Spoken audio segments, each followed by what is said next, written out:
Okay, guys, episode 18 called Goku departs Earth and begins training under Whis. The surprise training method is. Right, again, another horribly titled episode. All the titles, most titles are fucking terrible. Anyway, this was actually quite a good episode. Obviously, starts off Goku being stupid and immature. For some reason, Super really likes to have that version of Goku.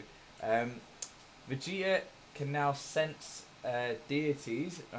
It's now to sense divine energy, which is highlighted by the Oracle. So that's a big improvement. And I'd like to do a video on Beerus's planet because it's fucking interesting. Why are all these buildings here? Was it colonized by someone else before Beerus took over? Anyway, I'll go into that later. Um, yeah, so obviously Goku pops up. Vegeta's annoyed that he's there, but uh, Goku does say that, oh, you're actually stronger than me now. You know, which means, remember Goku is God mode with the absorbed it all. But Vegeta is stronger than Goku God right now. So yeah, there's been a huge development in him, which obviously we do not see and can't tell yet. And yeah, Goku is now thinking he's going to train. They end up doing some chores, which is quite interesting. We go into Beerus. We have a look at Beerus's life basically, and he's in some mad palace. It's like they even highlight, what's the giant snake statue for, and Vegeta's like doesn't know, like who lived here, who built all this, like what was it for? Obviously Beerus lived here probably for fucking millions of years, so was it someone crazy worshipping Beerus? Obviously the snake doesn't represent any of them at all, so it is interesting. Obviously a snake going round itself biting its own tail represents infinity or eternity or whatever, but they do say the hourglasses are his alarms, so they end up messing about for ages trying to get Beerus to get up so he can change his sheets. They end up both being hit by Beerus, which is cool because they say whilst he's asleep he doesn't hold back his power, and it obviously just fucks him up instantly. Quite a funny little moment.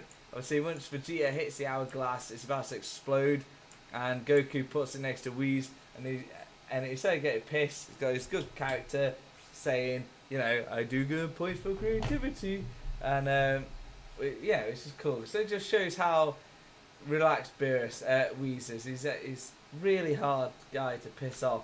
Right? Obviously they do manage to eventually change his sheets, feeding him out some mackerel and or sardine, and Goku's been released from the little leg lock Beerus put him in. And then we go into more chores, go into some grass cutting. It makes no sense. Why are they cutting the lawn? Because a bit Weezy even says that's the lawn, it'll all grow back by tomorrow. Who cares? Why are they doing that? There's just loads they're fucking about with. And yeah, now the training starts, okay? So it gets interesting. It just shows how much stronger Vegeta is currently. Obviously Goku's giving some new threads. And this, if you did this in real life, you would have the worst back in the world.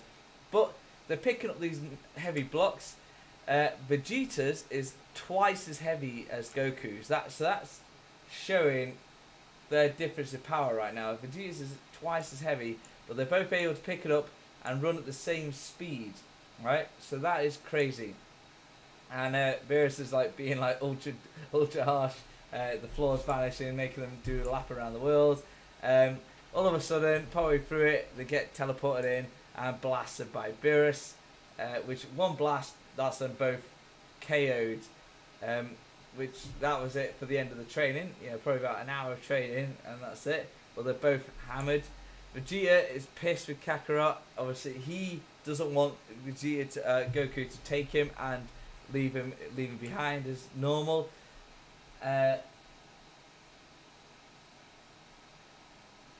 anyway, so that threw me off then. Yeah, so the Oracle and Whis are discussing Goku and that, saying obviously they're like why they haven't gone Super Saiyan, and explaining the level they need to go to, and focusing on Super Saiyan will make them forget. Basically, the Saiyans' power is as high as the top of the tree, and their giant temple is a deity's like potential kind of thing. So they have to outdo their limitations, and obviously being a Super Saiyan, using the power of that will just distract them from their actual goal, which is quite cool.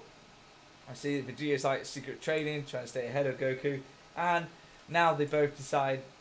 Whis decides he wants. They both try hitting him, and he told obviously Vegeta that he wasn't strong enough before because he weren't even God mode, but now he's stronger than Goku's God mode.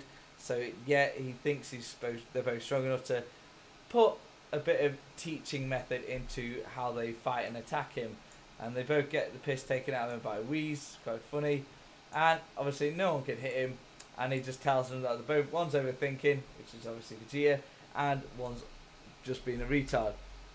This made me curious. Is that there's some shit on the land? I never see any animals here. I'll look out for them in future episodes, but I never see any animals. So for something to have a shit that size, bright pink, it's quite interesting to see what animal that'll be. Right, so now the Frieza arc starts. All right, we see Frieza's one of his mother ships appear. Right, so two big things happen now. Obviously, it's all starting for the hunt to resurrect Frieza, and now we see Chomper, Champa, whatever his name is, short for Champagne, Champagna, how I pronounce it. And now, this is, I'm not going to spoil what they're looking for. He is another god of destruction with his angel. They're now in Universe 7. We do know why, but right now we don't know why they're here. Obviously they're looking for something, but Chomper thought he was inside the planet, gets Vardos to destroy it for some reason because he couldn't be asked. He is a lazy god. Like everyone, he always gets highlighted. He's a lazy little fat bastard. And what he was looking for in that planet wasn't there. Instead of Vardos doing the good thing, just reverse it for about 3 minutes to restore that planet, they just fuck off and leave it. Alright, and Chomper didn't find what he was looking for. Alright, good episode. Goku's now there at the planet. Vegeta is now excelled all the way up to surpassing Goku. You know what I mean? That's a big jump for just 6 months of training that he's never been able to do, no matter how many hyperbolic time chambers he's entered. Right? And obviously Chomper's appeared, and the Frieza arc has now started. Awesome show. Alright? Anyway, let me know what you think about the episode. Like, comment, share, subscribe, and I'll see you in the next one. Bye bye.